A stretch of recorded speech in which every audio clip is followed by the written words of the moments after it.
नमस्कार दोस्तों, कैसे हैं आप। मैं आपको सुना रही हूँ महादेवी वर्मा जी की लिखी कुछ कहानियाँ। इसी कड़ी में ये दूसरी कहानी है। तो आइए सुनते हैं आज की कहानी। भक्तिन। छोटे कद और दुबले शरीर वाली भक्तिन अपने पतले होठों के कोनों में दृढ़ संकल्प और छोटी आंखों में एक विचित्र समझदारी लेकर जिस दिन पहले पहले मेरे पास आई थी, तब से आज तक एक युग का समय बीत चुका है। पर जब कोई जिज्ञासु उसे इस संबंध में प्रश्न कर बैठता है, तब वह पलकों को आधी पुतलियों तक गिराकर और चिंतन की मुद्रा में ठुड्डी को कुछ ऊपर उठाकर विश्वास भरे लहजे से उत्तर देती है, तुम लोगन का का बताई, यही 50 बरस से संग्रहित है। इस हिसाब से मैं 75 की और वो 100 वर्ष की आयु भी पार कर जाती है। इसका भक्तिन को पता नहीं। पता हो भी तो शायद वो मेरे साथ बीते हुए समय में रत्ती भर भी कमी नहीं करना चाहेगी। मुझे तो विश्वास होता जा रहा है कुछ वर्षों में वो इस हिसाब से मुझे उस आयु तक ले जाएगी, चाहे मुझे 150 वर्ष की असंभव आयु का भारी क्यों न उठाना पड़े। सेवक धर्म में हनुमान जी से स्पर्धा करने वाली भक्तिन किसी अंजना की पुत्री न होकर एक अनाम धन्या गोपालिका की कन्या है। नाम है लक्ष्मी, यानी लक्ष्मी। पर जैसे मेरे नाम की विशालता मेरे लिए असहनीय है, वैसे ही लक्ष्मी की समृद्धि भक्तिन के कपाल की कुंचित रेखाओं में नहीं बच सकी। वैसे तो जीवन में प्राय सभी को अपने अपने नाम का विरोधाभास लेकर जीना पड़ता है, पर भक्तिन बहुत समझदार है, क्योंकि वह अपना समृद्धि सूचक नाम किसी को बताती नहीं। केवल जब नौकर की खोज में आई थी, तब ईमानदारी का परिचय देने के लिए उसने अपने परिचय के साथ यह भी बता दिया, पर इस प्रार्थना के साथ कि मैं कभी इस नाम का उपयोग ना करूं। उपनाम रखने की बात होती तो मैं सबसे पहले उसका प्रयोग अपने ऊपर नहीं करती। इस तथ्य को देहातिन क्या जाने, इसलिए मैंने उसकी कंठी माला देखकर उसका नया नामकरण किया, भक्तिन। ऐसे कवित्वहीन नाम को पाकर भी वो गदगद हो गई। भक्ति के जीवन का इतिहास बिना जाने हुए उसके स्वभाव को पूरी तरह क्या अंशतः समझना भी कठिन होगा। वह ऐतिहासिक झूसी में गांव प्रसिद्ध एक अहीर सूरमा की इकलौती बेटी ही नहीं, वे माता की ममता की छाया में भी पली है।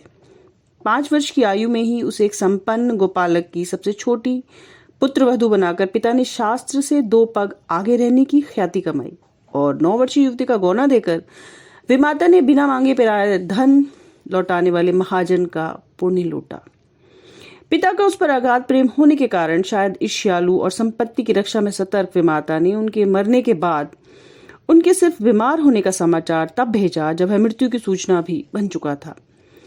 रोने पीटने के अपशकुन से बचने के लिए सास ने भी उसे कुछ और ही बताया। बहुत दिन से नहर नहीं गई, सो जाकर देखा, यही कहकर और पहना उड़ाकर सास ने उसे विदा कर दिया। इस अप्रत्याशित कृपा ने उसके पैरों में जो पंख लगा दिए थे, वे गांव की सीमा में पहुंचते ही झड़ गए। हाय लक्ष्मण, अब आई कि स्पष्ट पुनरावृत्तियों और स्पष्ट सहानुभूतिपूर्ण दृष्टियां उसे घर तक ठेल ले गई। पर वह न पिता का निशान बचा था, न विमाता के व्यवहार में शिष्टाचार का कोई लक्षण। दुख से शिथिल और अपमान से जलती हुई वह उस घर में पानी भी बिना पिए उल्टे पैरों ससुराल लौट पड़ी। सास को खरी खोटी सुनाकर उसने विमाता पर आया हुआ गुस्सा शांत किया और पति के ऊपर गहने फेंक फेंक कर उसने पिता के हमेशा हमेशा के लिए दूर चले जाने के मर्म की अभिव्यक्ति की। जीवन के दूसरे हिस्से में भी सुख की अपेक्षा दुख ही अधिक है। जब उसने गेहुए रंग और बटिया जैसे मुख वाली पहली कन्या के 2 संस्करण और कर डाले, तब सास और जेठानियों ने मुंह बिचकाकर ताने सुनाए। उचित भी था, क्योंकि सास 3 कमाऊ वीरों की मां बनकर मचिया के ऊपर विराजमान थी, और दोनों जेठानियां काक भुषुंडी जैसे काले लालों की क्रमबद्ध सृष्टि करके इस पद के लिए उम्मीदवार थी। छोटी बहू की लीक छोड़कर जाने के कारण उसे दंड मिलना तो आवश्यक हो गया। जेठानियां बैठकर गप्पे करती और उनके कलूटे लड़के धूल उड़ाते, और वो मट्ठा फेरती, कूटती, पीसती, रांगती, और उसकी नन्ही लड़कियां गोबर उठाती, कंडे पातती। जेठानियां अपने भात पर सफेद गाढ़ा दूध डालती और अपने गुड़ की डली के साथ कटौती में मट्ठा पीती। उसकी लड़कियां चने बाजरे की घुघरी चबाती। वैसे इस दंड विधान के अंदर कोई ऐसी धारा नहीं थी जिसके अनुसार खोटे सिक्कों की टकसाल जैसी पत्नी के पति को अलग किया जा सकता था। सारी चुगली चबाई का परिणाम उसके पत्नी प्रेम को बढ़ाकर ही दम लेता था। जेठानियां बात बात पर घमाघम पीटी कूटी जाती, पर उसके पति ने उसे कभी उंगली नहीं छुआई। वह बड़े बाप की बड़ी बात वाली बेटी को पहचानता था। इसके अलावा परिश्रमी, तेजस्विनी और पति के प्रति रोम रोम से सच्ची पत्नी को वह चाहता भी बहुत रहा होगा, क्योंकि उसके प्रेम के बल पर ही पत्नी ने बंटवारा करके सबको अंगूठा दिखा दिया था। काम वही करती थी, इसलिए गाय भैंस, खेत खलियान, अमराई के पेड़ आदि के संबंध में उसी का ज्ञान बहुत बढ़ा चढ़ा था। उसने छांट छांट कर ऊपर से असंतोष दिखाते हुए पर अंदर से खुश होते हुए जो कुछ लिया वह सबसे अच्छा भी रहा। साथ ही परिश्रमी दंपति के निरंतर प्रयास से उसका सोना बन जाना भी स्वाभाविक ही था। धूमधाम से बड़ी लड़की का विवाह करने के बाद पति ने घरौंदे से खेलती हुई 2 कन्याओं और कच्ची गृहस्थी का भार 29 वर्ष की पत्नी पर छोड़कर संसार से विदा ली। जब वह मरा तब उसकी उम्र 36 वर्ष से कुछ अधिक ही रही होगी, पर पत्नी उसे आज बूढ़ऊ कहकर ही याद करती है। भक्तिन सोचती है कि जब वह बूढ़ी हो गई तब क्या परमात्मा के यहाँ वे भी न बुढ़ा गए होंगे, इसलिए उन्हें बूढ़ऊ न कहना उनका घोर अपमान है। हाँ, तो भक्तिन के हरे भरे खेत, मोटी ताजी गाय भैंस और फलों से लदे पेड़ देखकर जेठ जेठौतों के मुंह में पानी भराना स्वाभाविक था। इन सब की प्राप्ति तो तभी संभव थी जब वो दूसरा घर कर लेती, पर जन्म से खोटी भक्तिन इनके चकमे में आई ही नहीं। उसने गुस्से से पांव पटक पटक कर आंगन को कंपायमान करते हुए कहा, हम खुकरी बिलारी ना होए, हमारा मन पुसाए तो हम दूसरे के चाप, नहीं तो तुम्हारे बच्चे के छाती पर हो रहा भूजब और राज करब, समझे रहो। उसने ससुर, अजिया ससुर और कई पीढ़ियों के ससुरगणों की कमाई जगह जमीन में से सुई की नोक के बराबर भी देने की उदारता नहीं दिखाई। इसके अलावा गुरु से कान फुकवा, कंठी बांध, पति के नाम पर घी से चिकने केशों को समर्पित कर अपने कभी न टलने की घोषणा कर दी। भविष्य में भी समर्पित सुरक्षित रखने के लिए उसने छोटी लड़कियों के हाथ पिलेकर उन्हें ससुराल पहुंचाया और पति के चुने हुए दामाद को घर जमाई बनाकर रखा। इस प्रकार उसके जीवन का 3रा अध्याय आरंभ हुआ। पर भक्तिन का दुर्भाग्य भी उससे कम हटी नहीं था। इसी से किशोरी से युवती होते ही बड़ी लड़की भी विधवा हो गई। उससे पार न पा सकने वाले जेठों और काकी को हराने के लिए कटिबद्ध उनके बेटों ने आशा की एक किरण देख ली। विधवा बहन के गठबंधन के लिए बड़ा बेटा अपने तीतर लड़ाने वाले साले को बुला लाया, क्योंकि उसका दामाद हो जाने पर सब कुछ उन्हीं के अधिकार में रहता है। भक्तिन की लड़की भी मां से कम समझदार नहीं थी, इसी से उसने वर को नापसंद कर दिया। बाहर के बहनोई का आना चचेरे भाइयों के लिए सुविधाजनक नहीं था, अतः यह प्रस्ताव जहां का तहां रह गया।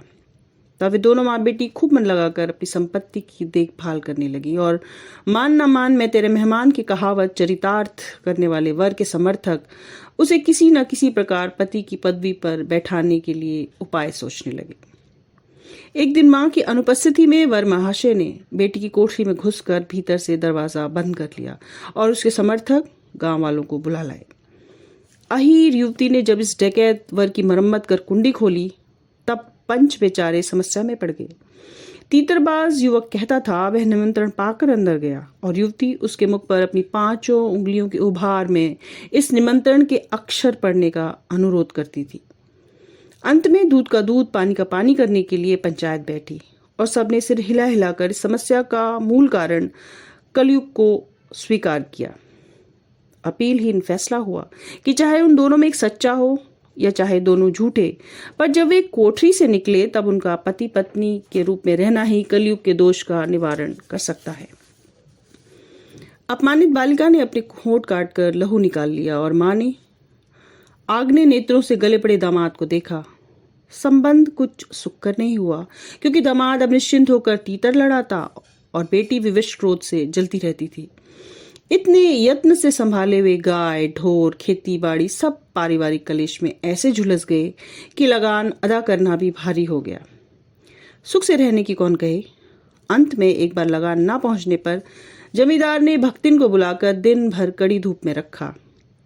यह अपमान तो उसकी कर्मठता में सबसे बड़ा कलंक बन गया। इसलिए दूसरे ही दिन भक्तिन कमाई के विचार से शहर आ पहुंची।